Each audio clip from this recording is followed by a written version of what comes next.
The month of April is dedicated to sexual assault awareness. Our on campus sexual awareness representatives put on a slew of events to promote all of the issues surrounding the topic. Let's go to Allie Hayes and Amelie Meltzer, two of SHOP's representatives, for more information. I'm the student leader of SAFE, which stands for Sexual Assault Facts and Education. So, SAFE is an on campus org that provides the UCSC community with resources about how to prevent sexual violence, support those who've experienced it, and just kind of assess the culture that we live in and how it can create sort of an atmosphere where violence is tolerated, and what we can do to change that.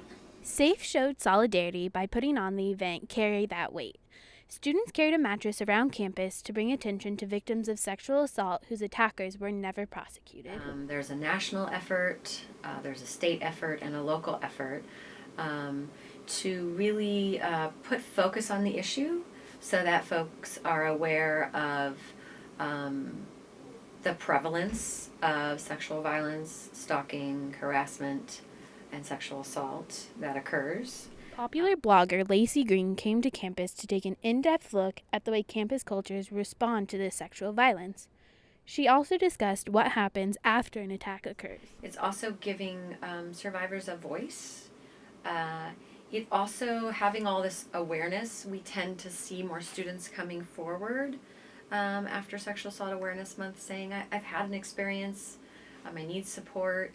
So Sexual Assault Awareness Month is just that, trying to build awareness around what's the problem, what can we do to address the issues. Another way UCSC addressed the issue was with Denim Day. The day was meant to challenge judgmental attitudes when discussing sexual assault. Being someone who supports survivors of sexual violence is a big thing that people can do. So if someone discloses to you that they've experienced sexual violence, not judging them, not trying to tell them what to do, knowing resources on campus is a big thing so that you can tell them their options without pressuring them to choose one.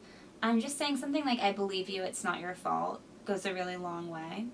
And in addition, in terms of preventing violence, just keeping an eye out, looking out for each other. If you're at a party and you see someone who's really drunk, maybe getting hit on and they look uncomfortable, just going up to them and saying, like, hey, do you need to find your friends? Like, do you want to borrow my phone? Do you want to go home?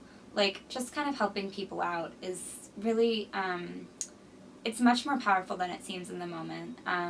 So that's what we call bystander intervention, but it's really just a fancy word for, like, looking out for each other and taking action if you see something that doesn't look right. Walk a Mile in Her Shoes was an event people could partake in by wearing women's high heels while completing day-to-day activities. The goal was to encourage men to help prevent violence against women. I think that we're definitely, in the past few years, seeing a big increase in awareness about this issue and how much people sort of are willing to talk about it. And I think that's a really powerful opportunity to sort of leverage that national attention and get some actual concrete, meaningful change. Just to know that everybody can play a part in ending sexual violence, and if you don't really know where to begin, come to a SAFE workshop or come to a SAFE training.